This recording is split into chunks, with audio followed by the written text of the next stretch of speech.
Bonjour à tous, aujourd'hui je vous présente un roman qui est sorti en 2023, donc un roman très récent qui s'intitule Trust de Hernán Diaz.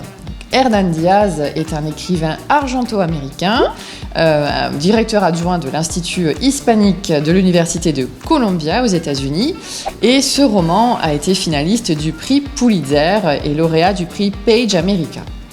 Alors, c'est un roman dont on a assez entendu parler quand même dans les médias, mais j'avais quand même envie de vous faire un booktube là-dessus, parce que j'ai tendance à me méfier des romans qui reçoivent des prix et qui sont encensés par les critiques, parce que bon, c'est pas forcément toujours un avis qui peut être partagé par tous les lecteurs, mais là, c'est vraiment un roman très original dans sa mise en forme, qui va nous balader, qui va balader le lecteur. Je vais vous expliquer un petit peu de quelle manière. Et ça m'a beaucoup surprise et je trouve que ça fait du bien d'être surpris quand on a l'habitude de lire beaucoup de livres et que parfois c'est un peu redondant. Sur certaines histoires policières, par exemple, on va tendance à connaître la fin, deviner qui est l'auteur du meurtre assez vite, ou alors dans certains scénarios de livres, on va vite voir où l'auteur veut en venir, alors que là, pas du tout. Et ça fait vraiment du bien d'être surpris de page en page. Donc de base, même je dirais que le thème de ce roman ne m'inspirait pas forcément, puisqu'il parle de l'univers de Wall Street, de la fameuse crise, la Grande Dépression, donc, qui a frappé l'Amérique de plein fouet après 1929, et d'un homme qui, malgré toutes ces déconvenues autour, donc toutes les autres personnes qui étaient autrefois riches, qui sont toutes devenues, qui se sont tous effondrés, qui ont vu tous leur fortune partir en lambeaux, il y a un seul homme qui va réussir à garder la tête haute et garder toute sa fortune. Et c'est son histoire.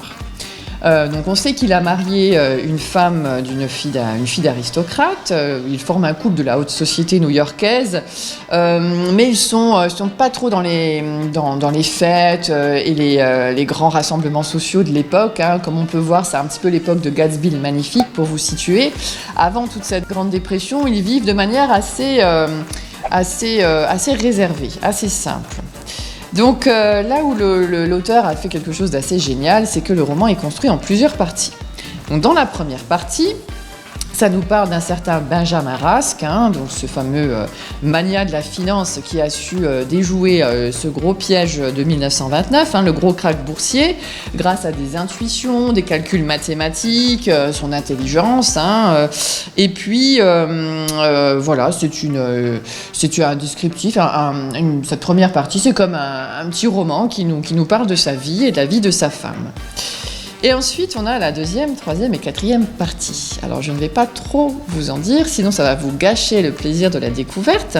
Mais il faut savoir que les 4 parties vont raconter toutes la même histoire, mais à chaque fois d'un point de vue différent. Et quand je dis la même histoire, c'est pas exactement la même chronologie, sinon ce serait un petit peu ennuyeux d'avoir 4 fois la même histoire. Mais à chaque fois, on a la suite ou les creux qui manquaient à l'un des bouts. Et surtout, c'est raconté d'une autre manière. Donc c'est comme si on avait 4 auteurs différents qui s'étaient mis dans la peau de Hernán Diaz pour raconter à chaque fois cette histoire.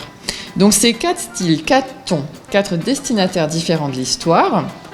Et on va avoir des choses qui vont se répondre en écho, on va avoir des découvertes, on va se dire « Ah mais tiens, mais je croyais que dans la deuxième histoire c'était ça, mais là j'apprends en fait c'était comme ça ». Et on n'est pas du tout dans une histoire de polar, mais c'est un petit peu comme dans une enquête, puisqu'on analyse nous-mêmes le lecteur, on va éviter les pièges de lecture, on va regarder, on va se dire « Ah bah tiens, là il y avait un secret, là il est clarifié, là il y avait un mystère, là on a un indice pour le résoudre », etc.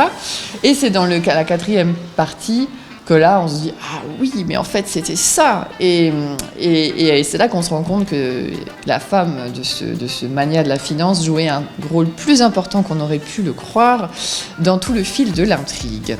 Donc ça a l'air comme ça alambiqué, mais c'est totalement maîtrisé.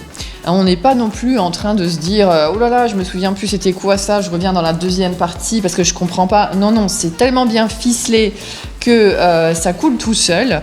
Et c'est comme un grand puzzle qui ne trouvera sa forme complète que lorsqu'on a terminé les dernières pages. Voilà. Je vous laisse donc sur ce dernier conseil de lecture. Je vous souhaite de très belles découvertes de lecture et je vous dis à très vite.